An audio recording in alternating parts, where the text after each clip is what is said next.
Tonight I get the pleasure of introducing Matt Cota.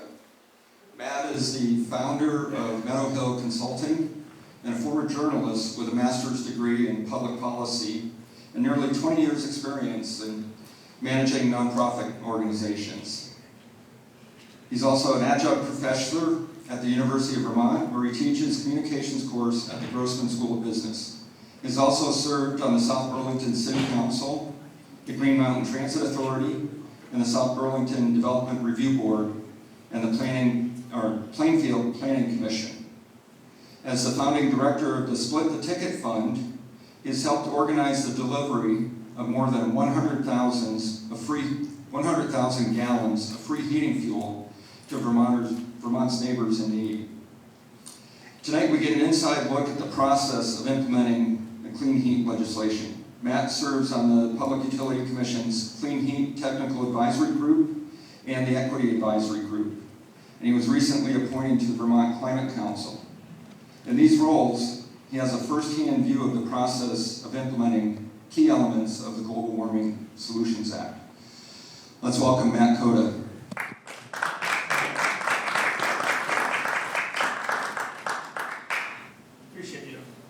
Appreciate your time.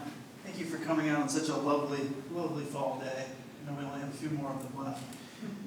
So my name is Matt Cota. I was born and raised in Bellows Falls, Vermont. I grew up in a family fuel company. It's called Cota and Cota. Name we like so much. What's the phrase? We like it so nice we named it twice. No, it was named Cota Cota because it was named after my grandfather Ken and my grandmother Helen. And Helen wanted to make damn sure that it wasn't just Ken running this. In fact, he was just the guy driving the truck. She was the one making sure that the fuel got delivered, the fuel got ordered, the bills got paid, and that the employees got paid. That company is still in the family. We're proud to say that we were the first 24-hour gas station in Vermont back in 1941 when Bellows Falls was a thriving metropolis. It's changed since then, but it's still a great town. It's my hometown. But I live in South Burlington, and I'm happy to be here today with all of you to talk about energy policy. So I work for nonprofit trade associations that deal with energy, whether they install the heat pump in your home, or the boiler, or the furnace, or they deliver the fuel that feeds it, or the cars that you buy. I work for the companies that are in the transportation business, and in the energy business, and in the heating business. And as such, I have a unique position in that in the legislature, I advocate for policies that will ensure that those products, those services, can continue to be delivered and distributed here in Vermont. But things are changing. Things are changing because the climate is changing. It is getting warmer. And because of that, we have instituted policies, not just here in Vermont, but across the world, and especially here in the Northeast, to reduce greenhouse gas emissions. So in Vermont, we have a 2020 law called the Global Warming Solutions Act that requires us, not just a goal, but a mandate to reduce greenhouse gas emissions by 26% below 2005 levels by 2025, that's in less than 90 days, by 40% below 1990 levels by the end of the decade in 2030, and by 80% below 1990 levels by 2050 in just 25 years. Those are mandates. If we don't comply, if the state of Vermont does not work together to reduce greenhouse gas emissions, to stop burning fossil fuels, or burn less fossil fuels, we should say, then we can and will likely be sued by any entity, individual, citizen, organization, and then that will require, if they say, yeah, Vermont, you didn't do enough, will require regulatory action, which means that instead of lawmakers making decisions, it will largely be done by the agencies which can regulate how we move, how we burn things, and how we heat our homes. That's what's coming. So there's a lot of good reasons why that, especially during this time of elections and campaigns and disinformation and bad information, where it's really important that we think about how we are going to get to the point where we don't allow agencies of government to dictate our energy policy, that we can actually work together as a community and as a legislature and as a state to figure out where we want to go. Because here's where we're going. In the state of Vermont, about 60% of homeowners use a delivered fossil fuel to heat their home. So 40% is heating oil for kerosene, about 20% is propane. Most of those companies, and there's well over 100 of them, are small family businesses. The average size fuel company in Vermont has just 12 employees. The name on the side of the truck is usually the person driving the truck, or the person you call at 2 in the morning on Christmas Eve because you don't have any heat. Those are worth saving. Those are worth protecting. And with lots of these energy policies, these very complicated energy policies, it becomes more difficult for those small family fuel dealers to stay in business. And that's what gets me up in the morning. That's what gets me excited to go to work, because I realize that there's something we're saving, something preserving in our state that we need to keep, we need to protect. And those are the local companies in your towns that are helping provide not a luxury, but a necessity in our cold weather climate. So, what are we going to do about it? We have the Global Warming Solutions Act that says we must reduce greenhouse gas emissions. Now we have what's called the Clean Heat Standard, which is a very complex policy that is not yet enacted, but if it is enacted, would have significant repercussions on those that sell fossil fuels for heat, heating oil, propane, kerosene, and natural gas, and for those who continue to use them. How would it work? So as designed, or as it is being designed now, it's not going to be voted on until January, but as it's being designed, and I'm one of the people that's designing it, it would require fuel companies to show that they either are selling you a renewable fuel blend, such as a biodiesel blend in your heating oil, or a renewable diesel blend in your heating oil, or kerosene, or renewable propane, or if you're in Madison County, or Chittenden County, or Franklin County, a renewable natural gas, or that they are weatherizing homes, or they're installing heat pumps, or they're installing a what's called a modern wood heat stove or boiler. Things that burn pellets that are more efficient than your average stove. Different type of biomass burning stove. So those are the things that the government, or what the policy is driving this industry doing, because left on its own, not enough people will spend the money to weatherize their home. Not enough people will spend the money to put in the heat pump. Not enough people will spend the money to install a new, more efficient piece of equipment, like a boiler or furnace. And not enough will make that pay a little extra for a renewable heating oil or renewable propane, because it does cost more. So how does it happen then? Well, in order to accomplish all that, in order to get 200,000 homes to change how they heat their home, or to use a heating fuel that has less greenhouse gas emissions, what it's going to take is a big pile of money. All of this is possible. All of this is possible. This isn't about putting a rocket ship on Mars. All of this is possible, but it all costs money. How much money?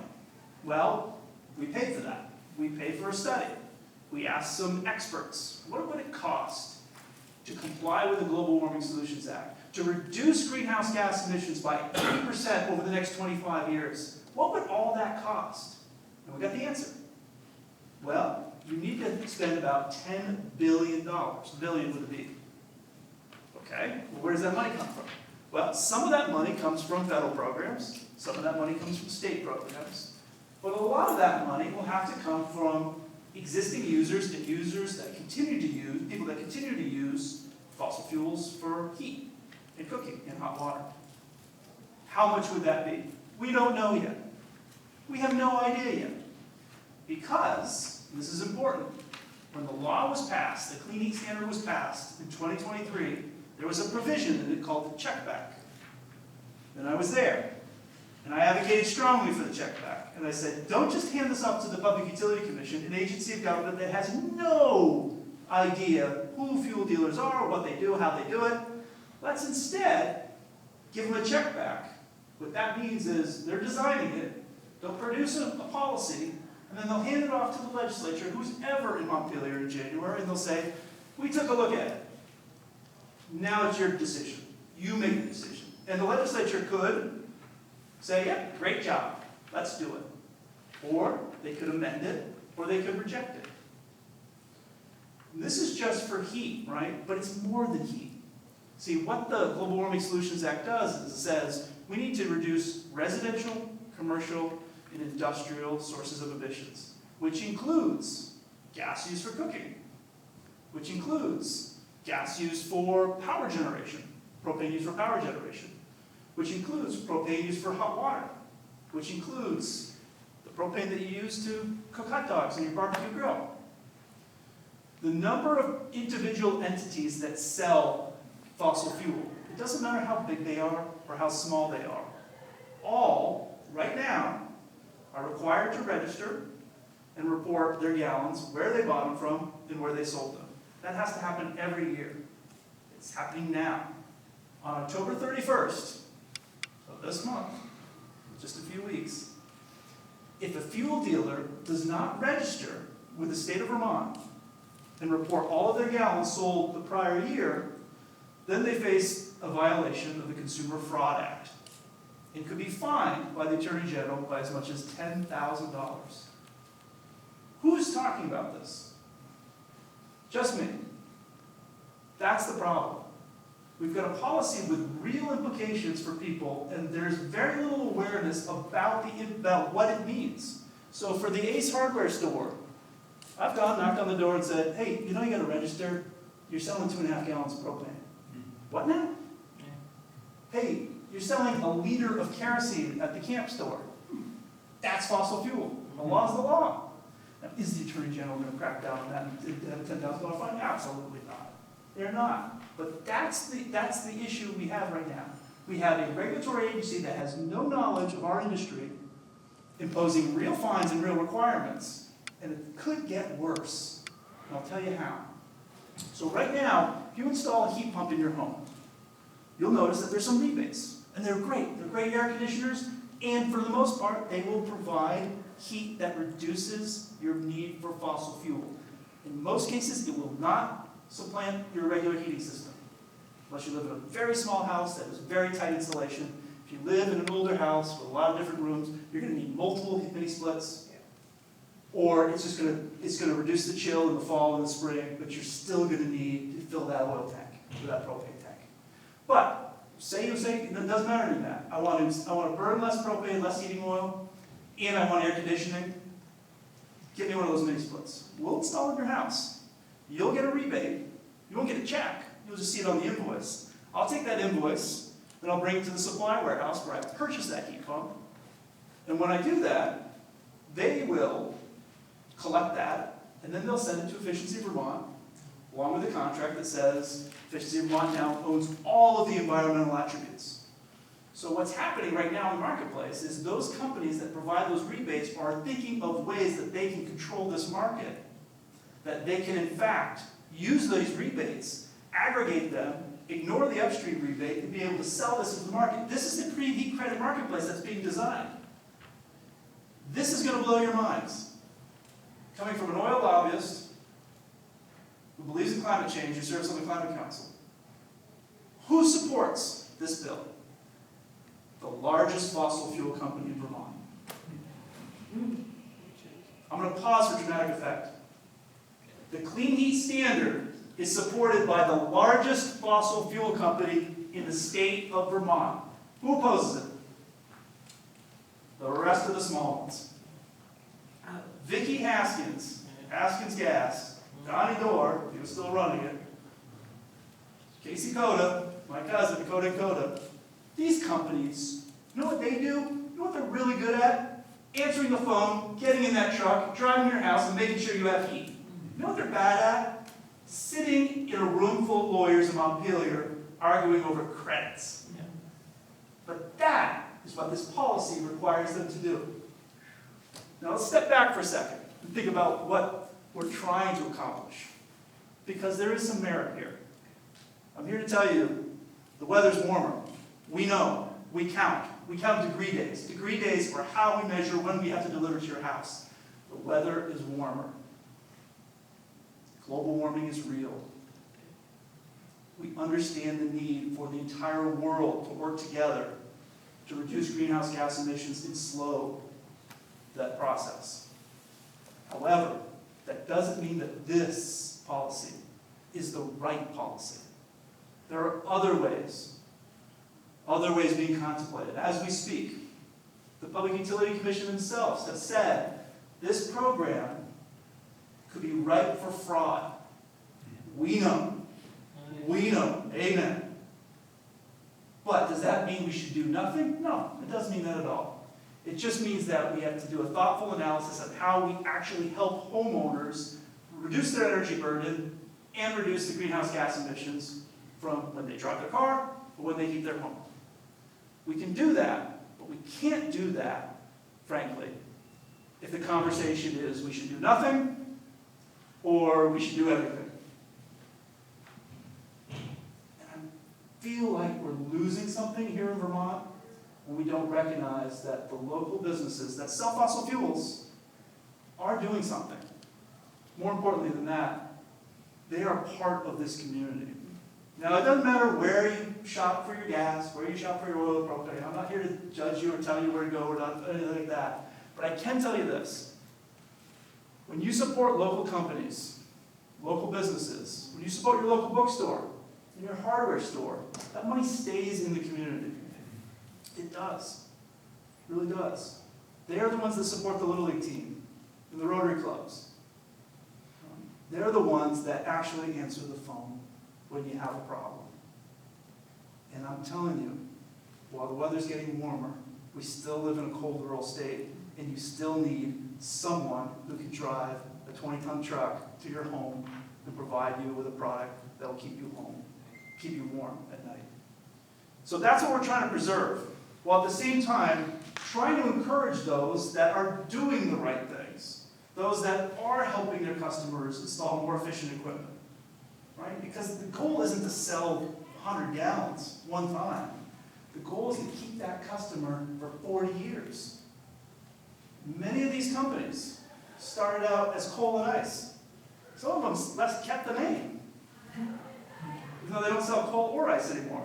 But we all got Frigidaires, then we all got oil burgers, and we stopped selling coal and ice, and we started selling kerosene, and we started selling heating oil, now propane, and now many companies are selling biodiesel, renewable diesel, propane, wood pellets, and installing these electric heat pumps.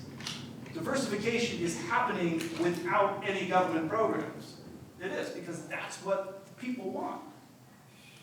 Is it happening fast enough to comply with the Global Warming Solutions Act, which requires a reduction of greenhouse gas emissions by 40% by the end of the decade? It is not. And that will be the fundamental question that the legislature has to address in January. And it's not just about heat. Heating our homes is the second largest source of greenhouse gas emissions in Vermont. The first, Eric, transportation.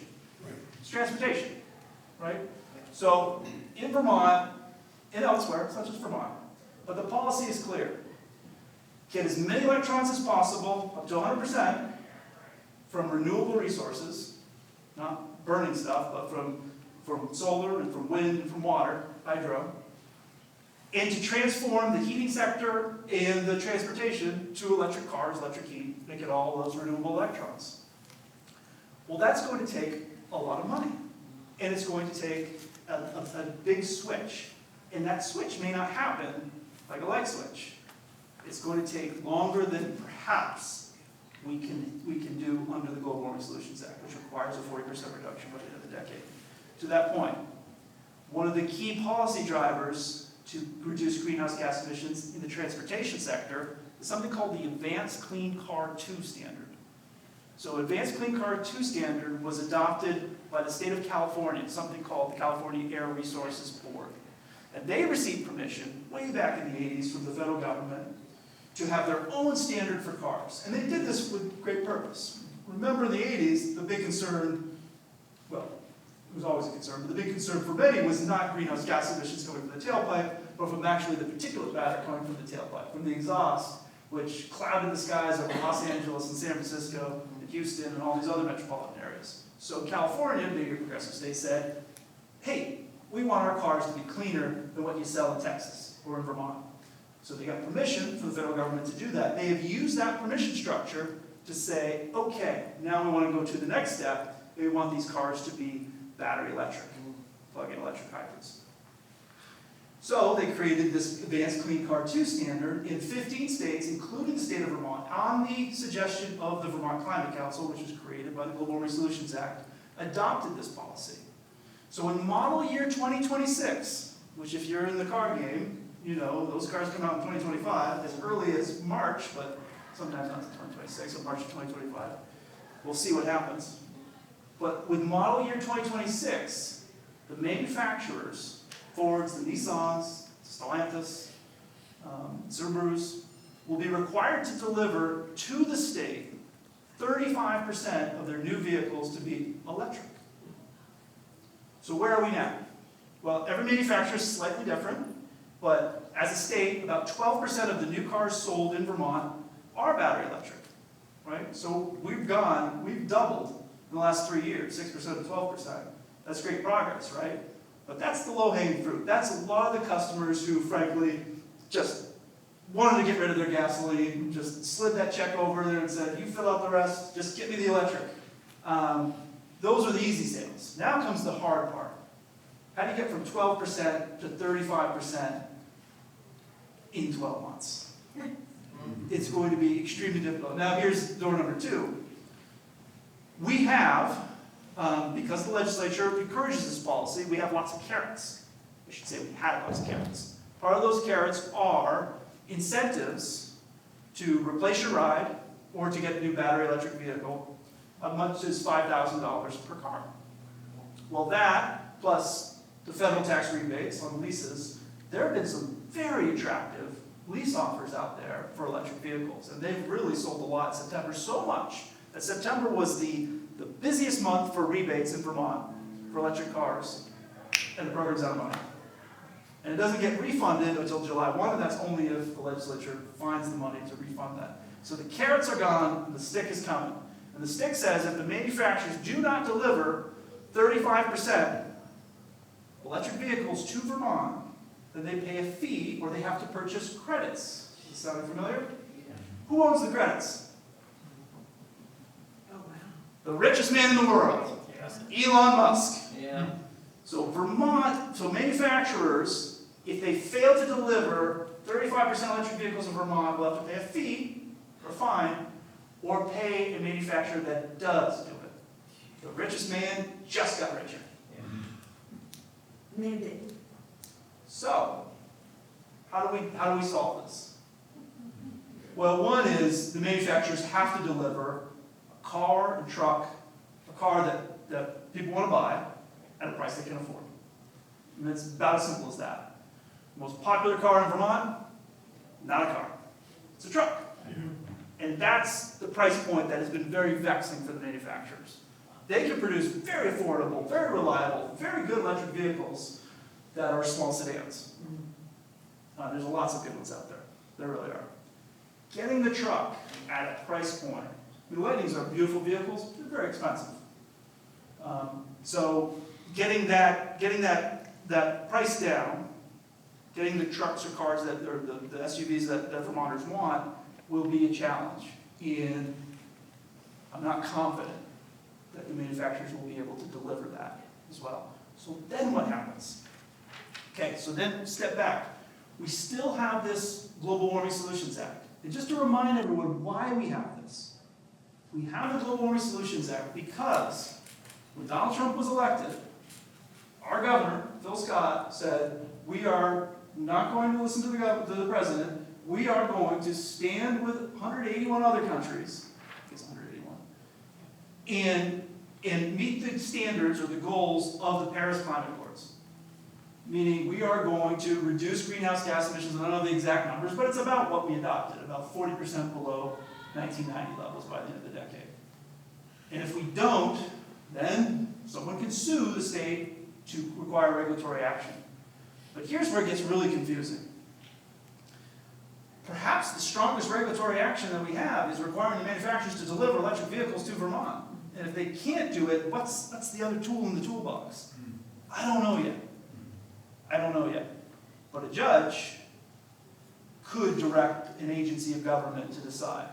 So we don't have bans. Let's make this very clear. because there's a lot of different information out there. Some say there's no fees, there's no fines. Well, there are. There are real fees and real fines that are going to be paid. Some say there's no bans. Well, yeah, there's not any bans now. There's not. You can burn oil forever. It may cost you more, but there's nothing stopping you yet. Same thing with cars. Just because there are going to be more and more electric vehicles on the car lot, down at the corner, at the Volkswagen, doesn't mean you have to buy one until, of course, 2035, when 100% of new vehicles have to be electric. But that still doesn't stop you from going to New Hampshire, buying a gas car there, which does not have the rule, and bringing it back and registering it over here. Unless a judge says, yeah, that's a loophole, so let's close that, and then it becomes hard to register a new vehicle that has a combustion engine. So this is fascinating times. Fascinating times. Because energy policy is so complex, but so important in our daily lives. So whether we're just cooking dinner, or taking a hot shower, or heating our homes, or just want to know that we can start our car and get to work in the morning, or go see our family, energy is a part of our lives, whether when we don't think about it. Figuring out how we get it to you, figuring out how you can use it efficiently and safely is a concern of everyone's. But I worry that policies that are just focused singularly on meeting a number, even though it comes from a good place, how do we use less? How do we burn less? How do we be more efficient? All a good place. But I worry about meeting that number will in fact cause real harm for people that just want to cook their food, just want a hot shower, just want to heat their home, just want to drive to work.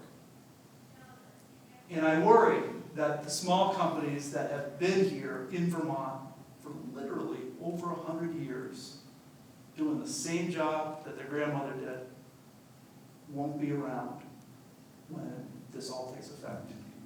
Question over here, Matt. Yep, go ahead. Given that this is 181 countries, X number of states in the U.S., I presume they all have to be the same sort of improvement in or reduction in utilization of fossil fuels. How are other states and other countries doing on this? Because Vermont is not unique in any way, shape, or form. So, you know, if we are having a hard time doing it, I have to believe that virtually every other state is in the same boat. Yeah. Certainly yes, and there's certainly states that care more than others, and certain different countries that care more than others. Vermont, we care. Vermont, we created a law that says any citizen can sue us if we don't meet this. That's how serious we are about meeting these mandates. That's how important we think they are to reduce greenhouse gas emissions in all sectors. Agricultural too, the third largest producer of greenhouse gas emissions. But yeah, are we going to, we all need to do it. The entire world needs to do it, and that's really tough. That's really tough. But if we are to meet these mandates, there's a couple different ways to do it. And as you hear the back and forth about the clean heat standard, I'm the guy that has been living this policy for every day. And I'm here to tell you,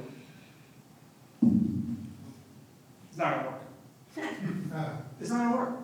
And if it does work, it will have a perverse effect on the market, which it will support the largest fossil fuel providers and push out the smaller ones. And that's not what any of us want. It's not what any of us want. Less choice, less competition, higher prices, all that. That's what this does. And I'm on the inside, and I'm telling you, that's what this does. Are there good people that supported this policy because they want clean heat, they want affordable heat? Yes, absolutely. And that's okay. And I think it's actually good that we're going through this process, so we understand what it would actually take. Because we all have a story about, oh, so-and-so, they weatherized their home and they put in an electric heat pump and boy, they cut their costs, and that's great. We also have that other story of someone who said, oh yeah, they had old longitude wiring in their old farmhouse and they couldn't actually get it, and when they actually installed it, and the power went out, and this, that, and their house freeze, and we have anecdotal stories on both sides. But what we really need is the numbers. I'm a data guy. What we really need to know is how much would it cost us Everything's possible. This is not rocket science. This is about heating homes and about driving electric vehicles. All is possible. It just takes a lot of money. And now we know how much it takes. Now the question is, where does it come from? And we don't know yet. We don't know yet. So this is not the law that was passed that says we have all this damage because of climate change. Let's tally it up and send a bill to major oil producers that state. This is not that.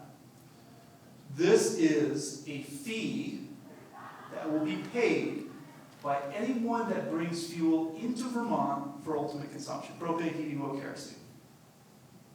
So it doesn't matter how big you are. It matters, it's an accident of geography. So if you are a fuel dealer in South Burlington, there's two places you go, and they're both in Burlington. For them, pick it up, they deliver it. It's going to be a little bit, their wholesaler will have to pay the fee, but that's it. No big deal. But everywhere else, you got to go outside of the state in order to bring the fuel in. Whether you're bringing in a barbecue tank, Dave's Hardware, or you're bringing in 3,000 gallons of propane. You got to go outside the state. Why?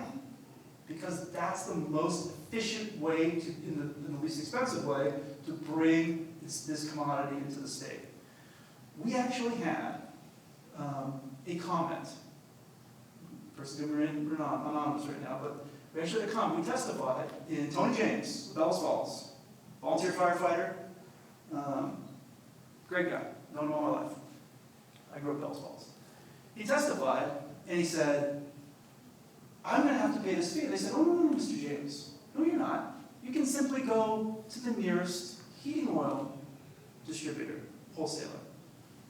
The nearest heating oil distributor in Vermont is in Burlington. If you know anything about geography, Bellas Falls to Burlington is about a 2-hour drive. And you fill up that truck 3 times a day in the winter. That dog's not going to hunt. But guess what Tony James can see from his office on the banks of the Connecticut River? The North Walpole Fuel Depot on the other side of the Vilas Bridge. And he just stared there, he said, with his boots on, turned on his feet, he drops his R's with his T's, and he's a little bit, salty earth guy, but he just said, you want me to drive to Burlington? I can see the plant right across the street. The reality is that these fuel dealers understand how they can get the best possible price for their customers. Why? Because their customers will leave them if they don't. This is a highly competitive marketplace. Having 4, 5, 6 choices is a good thing because it keeps the cost low. Competition is wonderful. And they can do that because they can choose multiple places to pull. If Albany doesn't have fuel, Tony James goes to Springfield. If North Walpole doesn't have fuel, he can go down to Portsmouth. He's not going to go to Burlington. It's just not going to happen. Same thing with anyone in Bennington County. Where does the fuel from Bennington County come from? It does not come from Burlington. It comes from Albany. Every single company, whether they bring in 2.5 gallons in a propane barbecue tank for your hot dogs, or they're bringing in 20,000 gallons, they will have to pay the fee unless we design it in a way in which they can sell a renewable energy product, because they're not going to get the credits for the heat pumps. They're certainly not going to get the credits for the installation of the jobs. They're only going to be able to sell fuel in Vermont legally if they pay the fee. And there's no way that they can survive in business unless they pass it on to all of you. How much is that fee going to be? We do not know. We do not know. What's the fee now? 2 cents a gallon. 2 cents a gallon is the fuel tax. What does that money go for? You sell 200 million gallons, that $4 million goes to the low-income weatherization program. The low-income weatherization program pays people to weatherize homes in Vermont. That's the existing program that we have now. There was a thought, there was an idea to raise that to 4 cents a gallon and to utilize that money to help people that don't meet that low-income criteria, that maybe are moderate income, to help them get more energy-efficient equipment to weatherize their homes. That's a possible solution to this. Possible.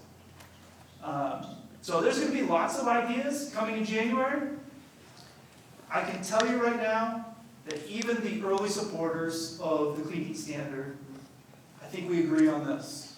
Not all of them, but a majority, not a majority of them, but a more than 1/3, if you get my drift, have agreed that this is not going to work. Because if we actually fund it to the tune of actually reducing greenhouse gas emissions, that price will be more than most Vermonters can afford. So what's Plan B? And I'm eager to work on Plan B. Any other questions? I have a question about, they talk about this bill, the climate change bill, that by 2050, they were going The Global Warming Solutions Act. to, will double the need for electricity. Yeah. And I've asked this question, where are they going to get it from?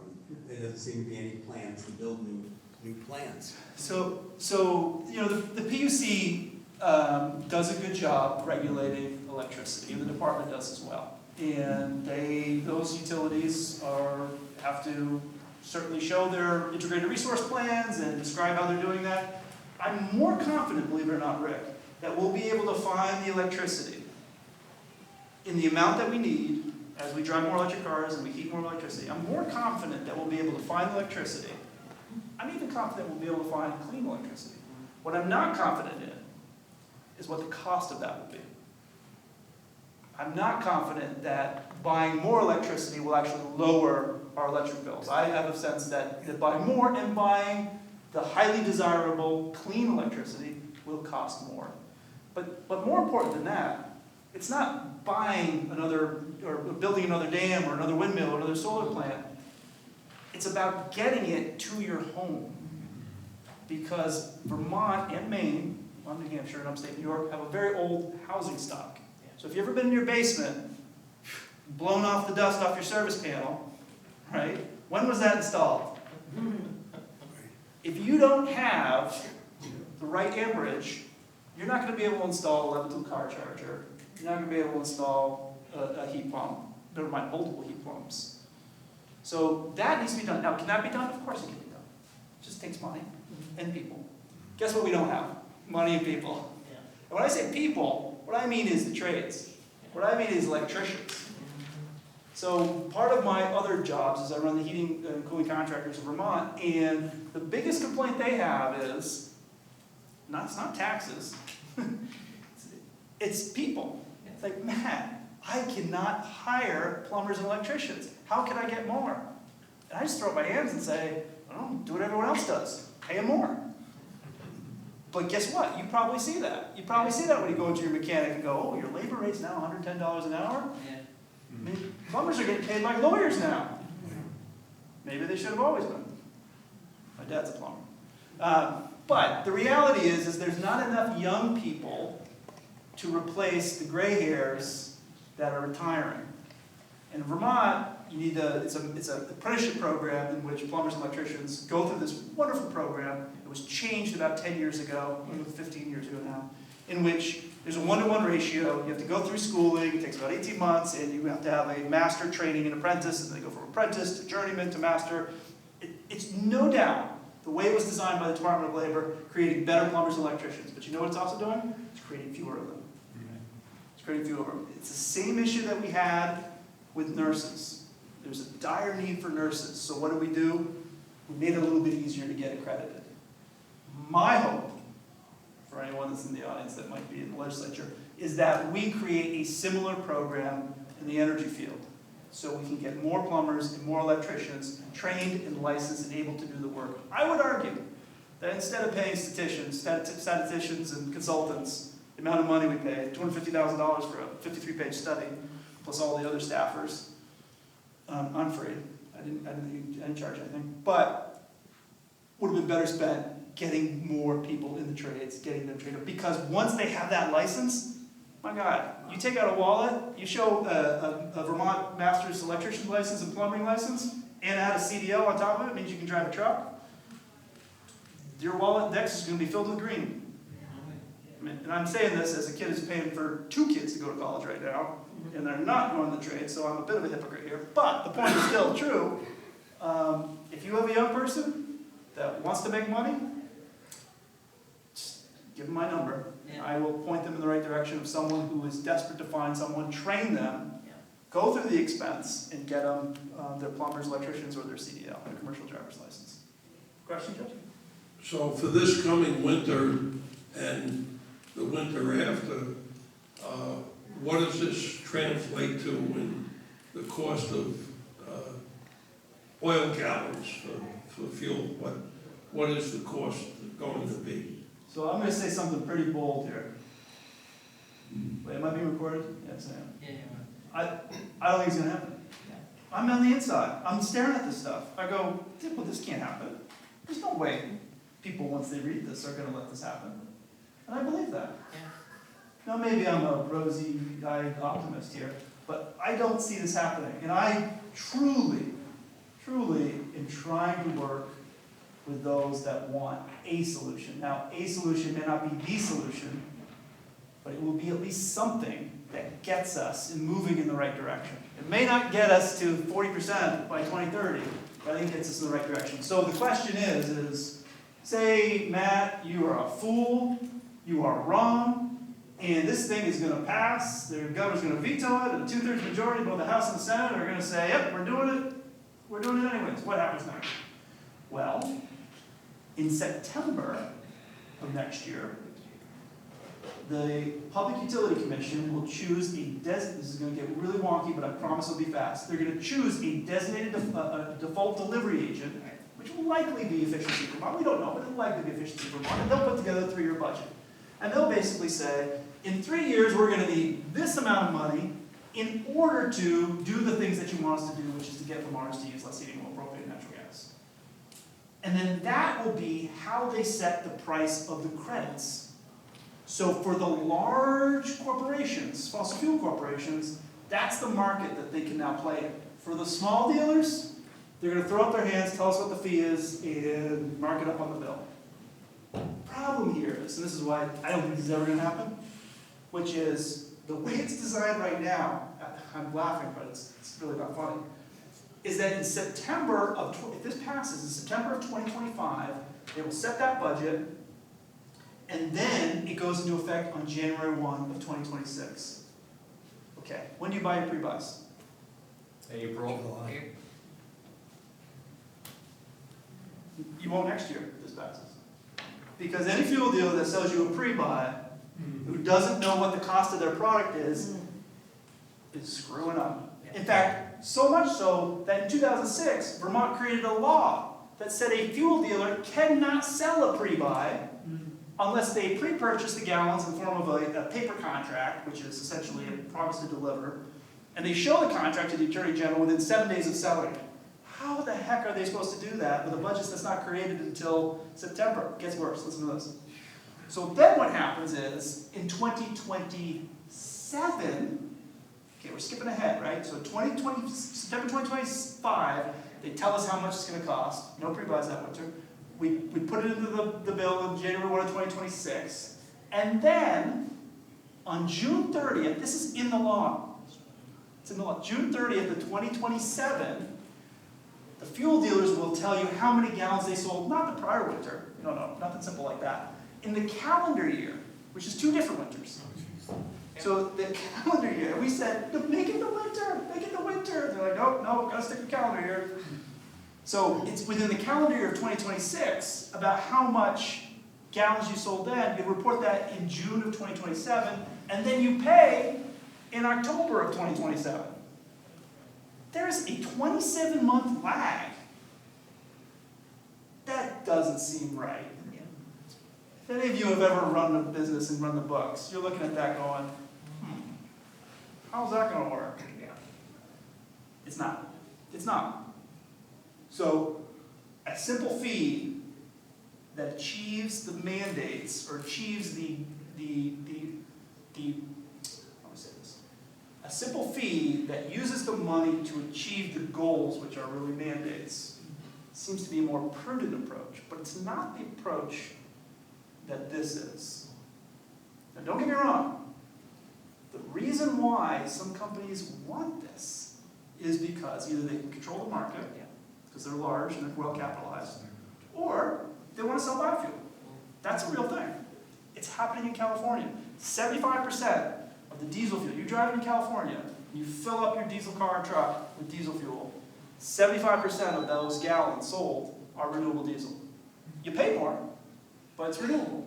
Could the same thing happen to Vermont? Sure, you'll pay more, but it'll be renewable. And it will help Vermont meet the mandates. How do I know this? Because that's what the $250,000 study told us. $250,000 study by this consulting firm from NV5 said very clearly, yeah, weatherization's nice.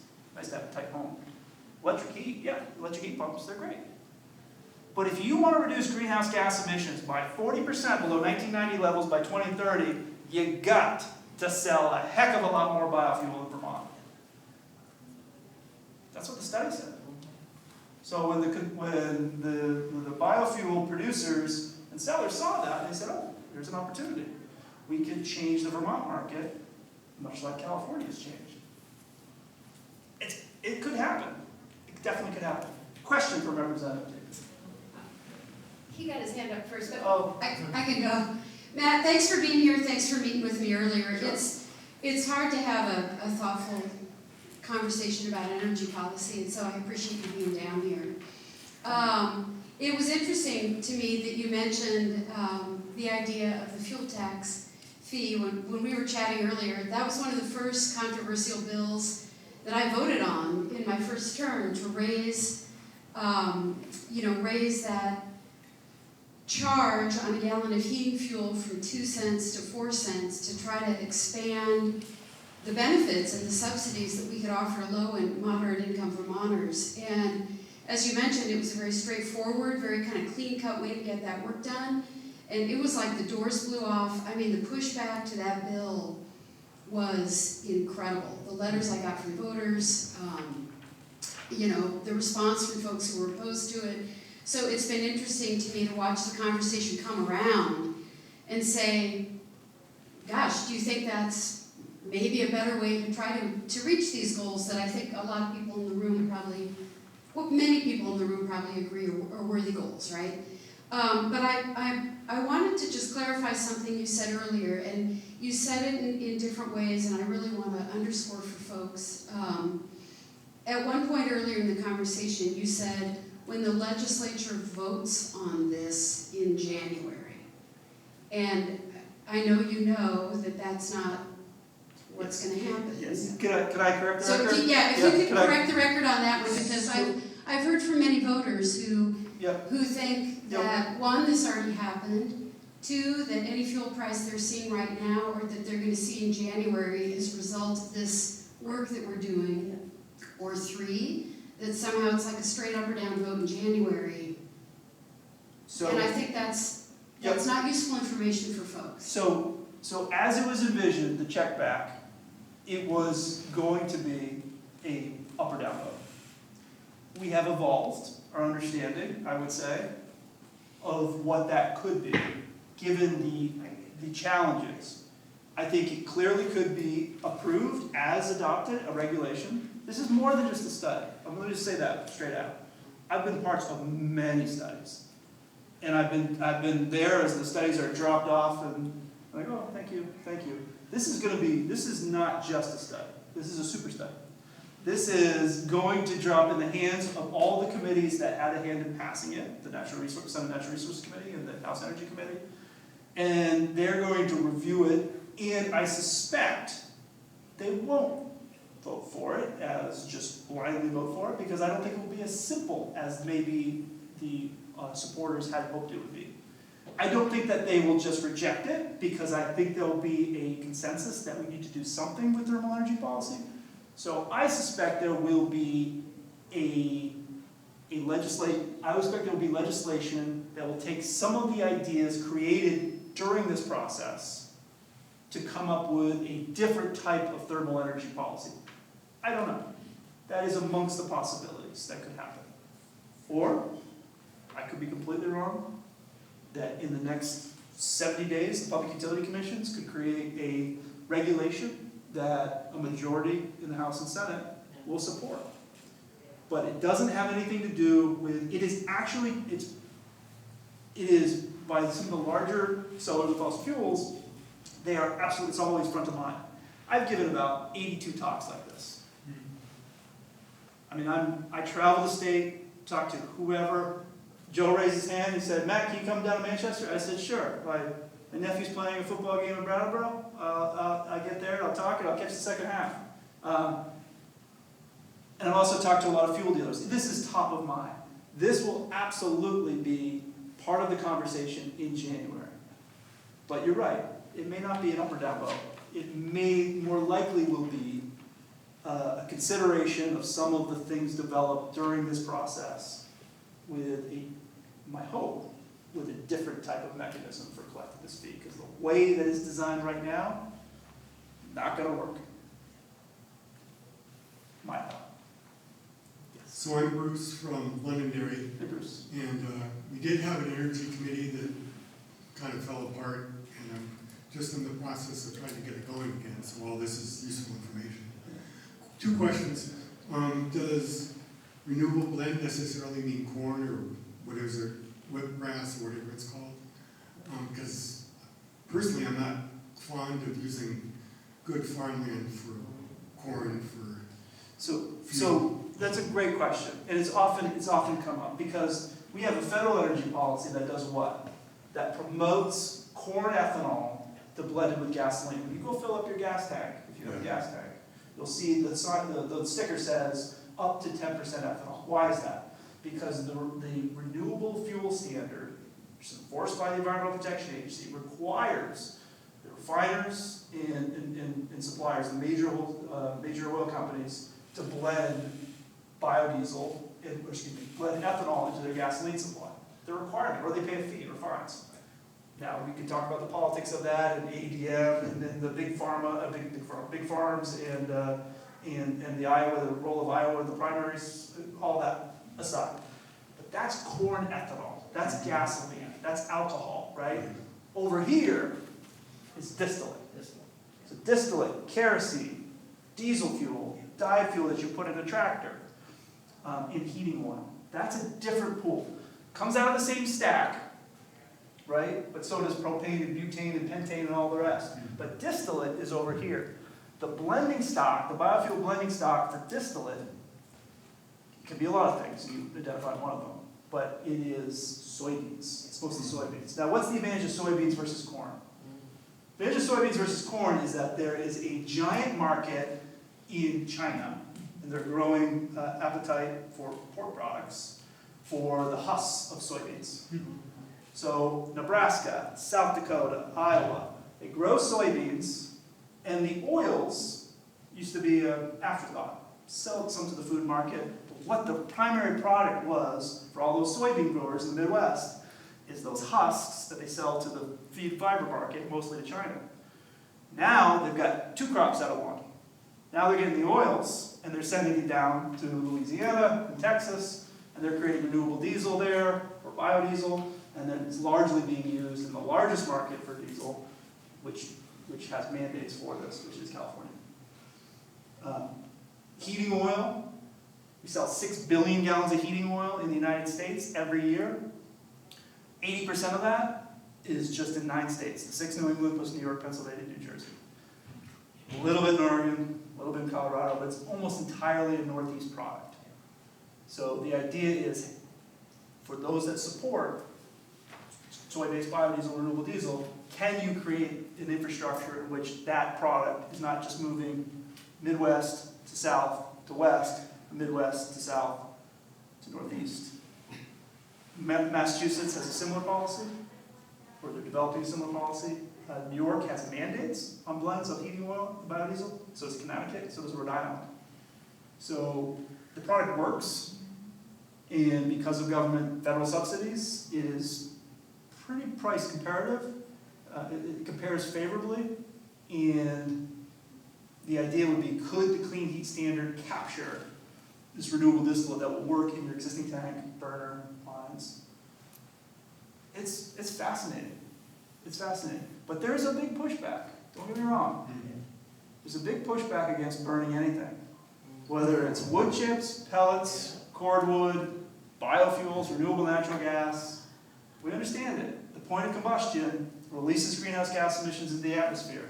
It's the process in which you create the product that is less carbon intensive than traditional fossil fuels. So there's a real decision point that has to be made, which is, we know what the perfect is. You know, R39 insulation, new windows and doors, solar panels, electric heat pumps, electric water heater, electric stove, electric car. That's wonderful. That's going to be really hard for the vast majority of Vermonters that don't have that lifestyle, that can't afford that, don't have those equipment, and no heat feed is ever going to pay for any of that. Yeah. You talked about making progress, though. Being in the business over the last 20, 30, 40 years, haven't you seen cars get more fuel efficient, boilers get more fuel efficient? I mean, every product that uses a fossil fuel gets more efficient over time. So aren't we making progress anyway?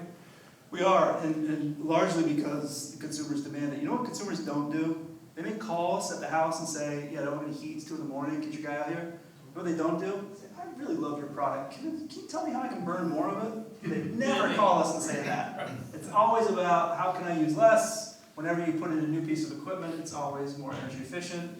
You can look at our gasoline gallons. They're tracked very easily, and they're not as affected by weather. Heating oil obviously is affected by weather, degree days. But our gasoline gallons continue to go down by 2.5% every year, year over year, and it's not just electric cars. For anyone that says it's just electric cars, it's not. It is more efficient, higher mile per gallon vehicles that are being sold now. So the biggest factor in volume then is new builds, I'm assuming, or population growth. But in population growth, new builds and new cars are more efficient. That's very true. Yeah. Yeah. Yeah. Older homes are harder to heat because they weren't built in a way that that maximizes efficiency. But even an older home with a boiler retires and you put in a new one, it's more efficient. That's true. Yeah. Yep, absolutely.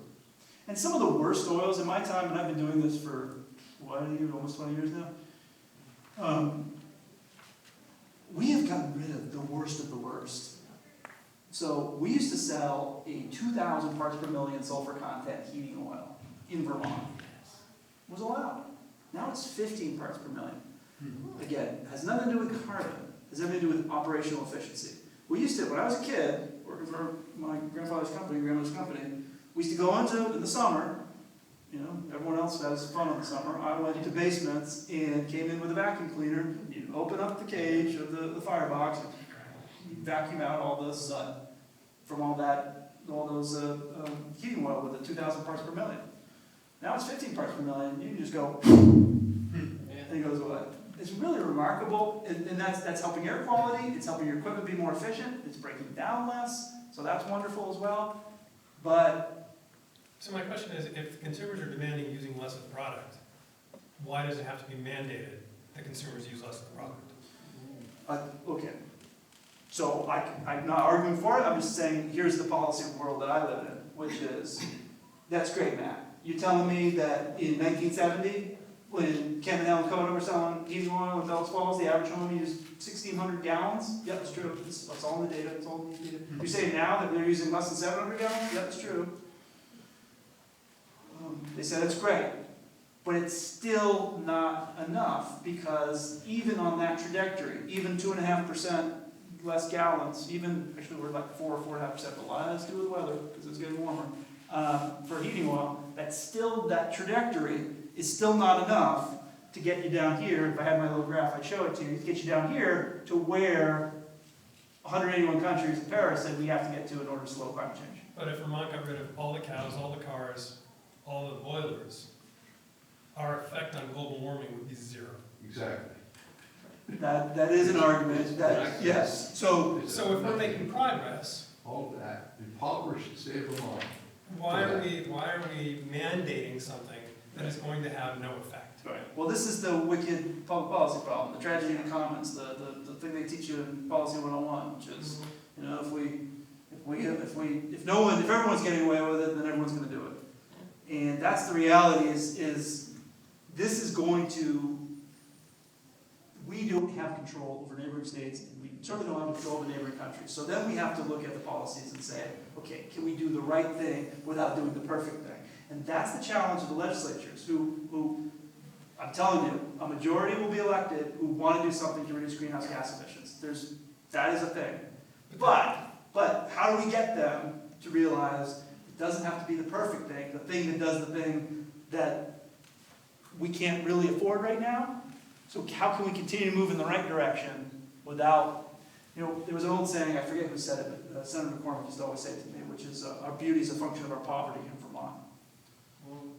And that's true. I mean, you look at, when I drive down here, my God, we live in a beautiful place. We really do. And you, particularly here in Manchester. But, quite frankly, can we not be so poor? Can we not be so poor? Yes, question. I was going to say, don't you think Vermont has more problems than this? I mean, we're looking at a decrease in population, young people leave. We are not going to have plumbers and electricians and all those, or doctors and nurses, and teachers are leaving. So we have some big problems. I hate to see us put so much energy into something. So much energy. So many other things are going to bite us because we're not paying attention. Well, I will say this, because I go to a lot of these meetings and do a lot of talks around the state, and I'll say, I talk to the plumbers and they say, I can't hire plumbers because they can't find a place to rent. They can't afford a place to live. Talk to doctors, nurses, hospitals, we can't hire doctors and nurses because they can't afford a place to live. It all comes down to housing. And it all comes down to the idea that if we live here, I mean, I'm guilty of this. I live here. I own a home. I consider myself a fortunate one. That home, its value has gone up in the 10 years that I've owned it. But I also think, my God, my son, who's graduating from UConn in May, my daughter, who's in North Carolina in school, what kind of job are they going to have to be able to afford a home in my neighborhood? And then realizing, they're not coming back. And that makes me sad. But it also makes me sad for all of the companies and all the people that need young people to fill these hard but tremendously fulfilling trade jobs. And yeah, we want them to install electric car chargers and heat pumps and boilers and furnaces and to deliver all these products in their trucks. But man, if they can't figure out a place to live, if they can't afford a place to rent, and we're just getting older and grayer, yes, our homes will have increased in value, but our quality of lives will suffer, I think. Matt, recently we heard about a couple of nuclear plants being put back in operation. Is there any chance that the Yankee plant can be put back in operation someday? I have no idea. Well, you live your life in the energy world. I thought you might know. have no idea if they could do that. I suspect no, because they've already dismantled most of it. But what's valuable about Yankee, about Vernon in particular, is those power lines. I mean, that's why, if you remember, in 1995, there was, everything. 1995, there was an effort to bring that Champlain pipeline through here, and what was of value was they could do a natural gas cogen plant and access those high tension lines that are over in Lincoln County, southern Lincoln County, where I'm from, and you got it. It's like, oh yeah, cheap gas, power, move it, but the Champlain pipeline didn't come, and mostly people got off of gas. Like now we're not talking about building new natural gas pipelines. We're not, Governor Shumlin, who's probably as a governor has done more for climate change than any other governor from my hometown of Putney. He is the one that wanted to expand the natural gas pipeline all the way down to Rutland. Stopped short in Middlebury, couldn't get the rest of the way. There was too much opposition, cost didn't bear out. But that was a different era, and that was just 15 years ago, where we thought natural gas was going to be the climate change solution. Now, it is not. Now they're shutting down gas plants. The activists don't want to burn any fossil fuels for electricity or for heat. Yeah. How about, right here? Yep. Hi, I'm Jerry Pike, I live Hey, Jerry. here in Manchester. And a lot of my neighbors use wood, burn wood to make up some of their heat. Yeah. And it does a good job, except it creates a lot of smoke. Yeah. And, but they come up with, the little, pieces of wood that are very small. Chips or pellets? Yeah, pellets. Yeah. Yeah, my friend, Gary Wilcox uses pellets. Yeah. He swears by it. It's really good on heat and burning, because hard wood. Yeah, so no surprise, you know, you and your neighbors are not alone. 20% of Vermont's identify wood as their primary source of heat. We haven't broken out that data to determine whether it's junk wood or cordwood or pellets, but chips, but that's a huge number compared to other states. I tell that to my friends in Connecticut, Massachusetts, and they're like, what? But the reality is it is considered renewable, absolutely, because it grows and it can come back. There are some wood stoves, as we're learning in our process of developing a cleaning standard, that are much more polluting than any fossil fuel burning appliances. Now, there are better, there's a big range, and there are requirements that if you're going to get a clean heat credit, it has to be a certain type of stove or wood pellet boiler. But the reality is, I mean, when oil prices go high, so do those wood piles. Because unlike other states, I also have to tell my Connecticut friends this too, it's not unusual, you probably have in your home 2 sources of heat. You go to Florida and tell me you have 2 sources of heat, they're like, what? You go to New Jersey, they're like, what? No, that's how we live here. It's resiliency. We have oil heat and we have wood. We have propane and we have wood. And we do it for resiliency, but it's also for cost. When when the wood prices are high and oil's low, vice versa, you adjust we're remarkably resilient. That's why I love this state so much. And we're going to get through this. We really are. How does the energy density of the biofuels compare to fossil fuels? It's renewable diesel, biodiesel, still 138,000 MMBTU per gallon. It's really no different. In fact, if I gave you a gallon of renewable diesel in heating oil or diesel fuel, and you took it to the lab, you couldn't tell the difference. The difference is the source. So rather than crude oil, they are cooking up soybean oil, but you're cooking up fats and tallows from animal rendering facilities. Switchgrass, other things, it's mostly soybeans. It's predominantly soybeans that's creating renewable diesel. So the energy density is the same, which is really important. Why have we been selling? That's not the case with ethanol. Not the case with ethanol. That's different. That's corn, that's alcohol. It's over there, those ethanol guys.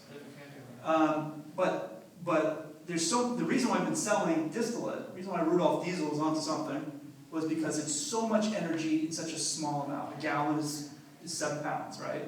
You get 138,000 BTUs out of that gallon, and it's easily transportable, and you can hold it in open air. I mean, those tanks outside, they have vents. It's not like a pressure vessel like you have in a pipeline or a propane. So it's very safe, and that's why we still use it in Vermont, because it just makes sense. But so the energy density is the same. What's different is the crude versus the oils. And then, but what's also different, particularly with biodiesel, is the ability to store it outdoors. So renewable diesel, no problems. Use it everywhere you use diesel fuel, everywhere you use heating oil. Biodiesel has a different cloud point. So what that means is we've all had olive oil or salad dressing in the refrigerator, and it's waiting in the cold part, and you forget about it, and you look at it, and you're like, oh, this is a little cloudy. You have to shake it up before you put it on your salad. You know what that's like? Same thing with biodiesel if it's too much biodiesel. So all those outdoor tanks, they don't use biodiesel well, because what happens is it clouds up, it goes through that 3/8 copper tubing into your burner, and then it misfires into the chamber, and then you call and say, oh, didn't work. So that's why tanks outdoors use the most expensive heat source, kerosene. Kerosene, like jet fuel, also a distillate, but will not freeze at all. Wonderful equipment, a wonderful fuel, but really expensive. Really expensive. Who uses kerosene? People who don't have basements. Who doesn't have basements? No basement. People live in mobile homes. And while I don't want to stereotype, generally people who live in mobile homes have less disposable income for energy than those that live in 3,000 square foot homes. It's just, we brought that up during the time and said, hey, in many cases, it makes more sense for a consumer that lives in a mobile home to switch from kerosene, because they can't switch to heating oil because they don't have a basement, to propane, because propane has an outdoor tank. Propane is boiling at negative 40 degrees Fahrenheit inside that pressure vessel, right? So outdoors, it has to be outdoors, can't be indoors. Don't put your barbecue tanks inside the garage, it should be outdoors. And so we thought, well, propane is less greenhouse gas emissions than kerosene. How about, we get a little something, we allow that to happen. Nope, can't be fossil to fossil switch, so that didn't happen. But it's going to be, if this passes, and I don't think it's going to pass, because I've been inside the sausage factory too long, but if it passes, those will be the hardest to convert, because they won't be able to go to electric. Remember, all those trailers have skirting, yes, but they have underwater pipes, so they can take a shower. All those will freeze unless they have a firebox. Those warm air coming out of heat pumps will not solve their problem. They need combustion. And it's the highest price fuel already. You add a fee on top of that. You can't easily convert. Already the highest energy burden in Vermonters. It's only 10,000 of them. But you know what? For those 10,000 families, this matters. It's not really going to affect me. I live in South Burlington. It will affect everyone outside, particularly those low and moderate incomes. When you see this 10,000 of mobile homes now, is there a limit on that? We know that it's not efficient, it's not good for anybody, it's not affordable. You can still sell one and buy one? I mean, A mobile home? yeah. Oh, yeah. Yeah. I mean, Are there it's- any standards for that? So, here's an interesting policy dilemma. Vermont, except for South Burlington and Burlington, right? Vermont has building energy codes for commercial buildings that are enforced. Yeah. But they are not enforced in single-family homes. Right. So they're enforced, so rental housing, buildings like this, yes. But if you don't have a certificate of occupancy here. So there's not, while we have residential building energy standard called RBs, and commercial building energy standard called CBs, we do not have any enforcement mechanism. So to say can we have that? Sure, lots of states have it. What does that take? Money, big pile of it. Because you need to hire people to go in and say, no, you're not going to issue a certificate of occupancy until I measure the insulation in your walls and ensure that you're using the most efficient equipment. But for example, card makers have to make special cards for California. Right. Right, so I'm saying that the mobile Oh, the home mobile home sold manufacturers? here, say it's according to Vermont, has to be this. Yeah, I don't know. I mean, I think that probably could happen, you're right, but that would take some level of enforcement, and it comes with a cost. Listen, there are, for people that like to live in tiny spaces, these zero-emission module trailers I've seen, they're wonderful, they're fantastic. You get heat pump, solar panels, you're living in 600 square feet, you get a piece of land, wow. It still costs $400,000. How do we know this? Because when we brought up the kerosene issue, saying, hey, how about let these 10,000 mobile homes off the hook here? And they said, no. But we will allow you to earn credits by building zero-emission module trailers. And we went, oh, okay. And then we looked into it. Like, these things are selling for $400K? How many credits are you going to get for that? So then we just said, don't forget it. And the report that you talked about, the NV5 study, Yep. is that available to the public? Yeah. Go to Clean Heat if you care about any of this stuff. So I set up a site called cleanheatvt.com. And it just provides background on what just like a resource page for the studies. And I talk a little bit in that, and I update it frequently. And this is going to sound like a stupid question, but No. do they grow soybeans in Vermont? I mean, is it possible to grow soybeans in Vermont? I guess it's possible. Do you know? No, they go across the border in Greenwich. Hey, Greenwich. Yeah, they might. But the issue is, of course, you want to get two bites of that apple, 2 bites of that bean, right? You want to be able to sell the hides. You want a distribution system to get it to where the livestock are, the pigs are, and then you need a distribution system because you got to get the oils to a processing facility, which which frankly are very industrialized places. They're not, there is one in Haverhill, New Hampshire, that's on the airport, Haverhill, New Hampshire, which is fine. But the ones that are producing mass quantities at lower costs look a lot like oil refineries. I mean, they do. Because you need that type of infrastructure. Yeah. You need that steel, you need those workers. In fact, in many ways, this is a positive thing. Some of these refineries are converting to renewable diesel refineries, anticipating the government mandates and/or subsidies / incentives to produce more oils, distillate product, from soybeans than from crude. So it is slowly happening, but it is not cheap, and it's not something that's likely going to be sited in your backyard, given that it's hard enough to build a condo in Vermont, never mind a refinery. It sounds like the soybean alone gives new meaning to the word biodiesel. Yeah. I mean biofuel, so you go both ways. Yeah, the problem with distillate or the renewable diesel and biodiesel is that often people just equate it with ethanol, and ethanol is not great. I'll be honest with you. It's bad on engines, bad on mileage.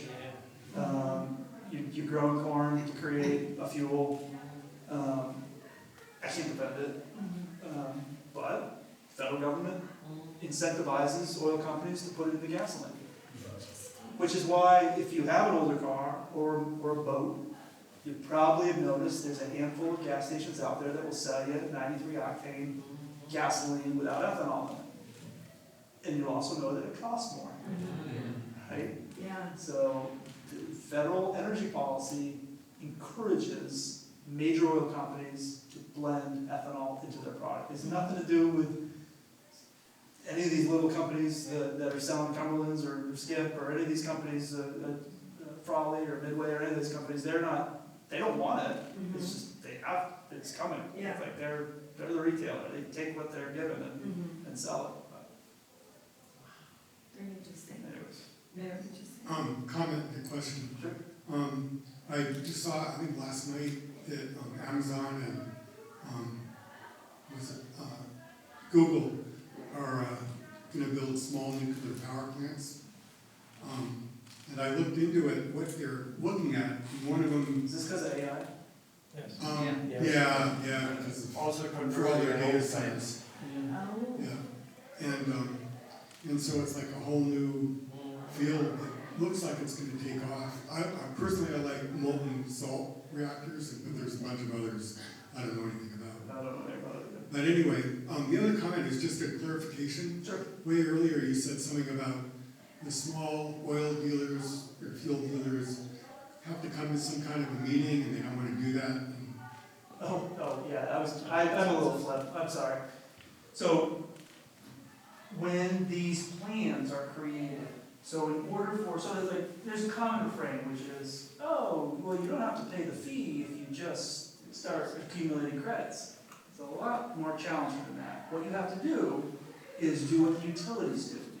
So the utilities create an integrated resource plan, a 3-year plan of how they are going to procure their energy. The same has to happen for all these little fuel companies. Don't worry about the big oil companies, they figured it out. But the little company, Vicky Haskins, is going to have to get in her car, go to the Public Utility Commission, hire a lawyer plus a consultant, and draw up a plan of how she's going to, if she wants to play this game, how she is going to obtain those credits, if she plans on contracting with, and Vicky, if you're listening, sorry I'm using your name, but you're local. She has to come up with a plan of how she is going to find those credits. If she can't do it herself, because she can't hire enough electricians, but she knows an electrician, she's going to work with an electrician, the electrician then has to demonstrate that they have the financial capability in order to generate the credits over the next 18 months. All that takes paperwork, time that she does not have when she's trying to get in a truck and drive to your house and fill it up with propane so you have heat, so you can cook, so you can have hot water. She's not going to do any of that.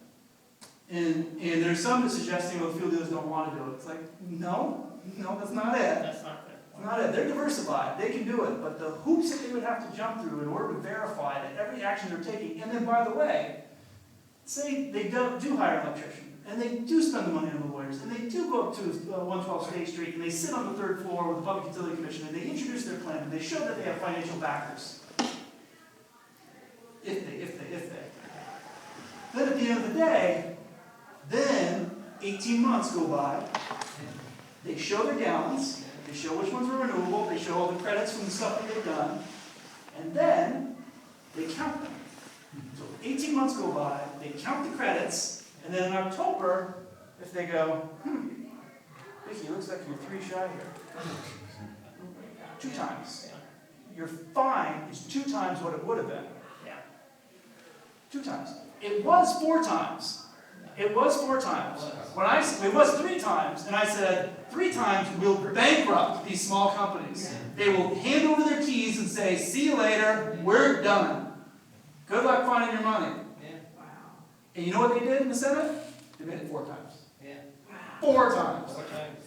And then in the House, where we have some more sympathetic ears, I said the same story, and they said, okay, 2 times. So how do they create credits? Good question. So in this credit market, if you're a fuel seller, right, you can get credits by demonstrating that the fuel that you're bringing into Vermont has a renewable blend into it. So if you're selling heating oil, you go to Albany, you pull under the racket spray, you put in 2,800 gallons of renewable diesel, you have your bill of lading, and 18 months after you sell it, you show it to the Public Utility Commission, and then that's deducted from the fee that you would pay. That's technically how it's designed. However, it's not just about selling renewable diesel, it's also about weatherization, cold climate heat pumps, and wood stoves.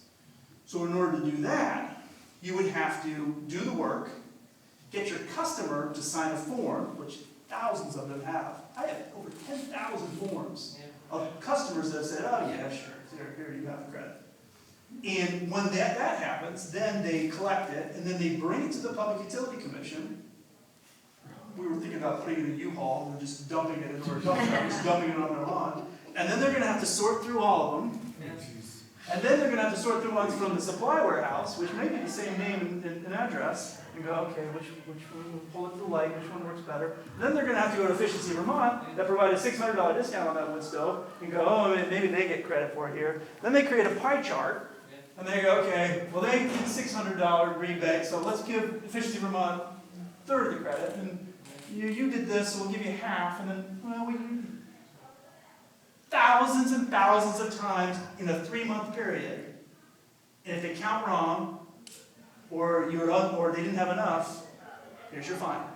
And here's your keys. Good luck. It's October, and I've got 1,000 customers. They're all going to need 100 gallons in the next 30 days. See ya. That's why this has to go away, and I'm confident it will. Are you confident that legislature will say, go away with this? That's what we need. This is bureaucratic nightmares. We described that year after year. I'm confident that the legislature will move us in a forward direction, understanding the goal of reducing greenhouse gas emissions of the thermal sector is one that we should not give up, but perhaps we could have a better way of accomplishing it. It's called AI. All those different steps along the way, you know what I'm saying? So we need to hire a teenager to figure out how to collect all that stuff. When you think about it, they don't even have toll booths anymore. It's like SunPass, it's following you. But think of all the energy we're going to need to power those AI systems. Exactly. You need a nuclear plant to power that AI. As the legislature and your committees consider not only, as you mentioned, the effect on small fuel distributors, but also on all the convenience stores that supply gasoline to cars. Because as they push towards greater and greater electric vehicles, fewer people are going to stop. If they're not filling up, they're not going to go in and buy a soda or a candy bar. So to be clear, cleaning standard, while it does involve the propane cylinders that you may find at a convenience store, it doesn't involve the gasoline. I know you know that, but I'm just making it clear for anyone listening at home. Sure, they're going to go away anyway. So clean heat, just focusing on propane, kerosene, heating oil, natural gas, but for all uses, no matter what you're using it for. On the other side, we have a regulation that requires manufacturers to deliver electric vehicles to Vermont, which will have an effect on sales of gasoline. And I think what you'll see in all these industries is you'll see fewer choices. I mean, it don't matter what you, Blockbuster, right? When we slowly went to streaming videos, we had less video stores on the corner until we had none. But we're not providing 2 hours of entertainment on a Friday night. We're providing an essential commodity that we need to cook our dinner, to take warm showers, and to heat our homes. We're not going away. We're not. No matter how much they want us to go, we're not going away. So I think the businesses that stay in it, there'll be fewer of them, but we're already seeing a change in the convenience store industry, which you brought up.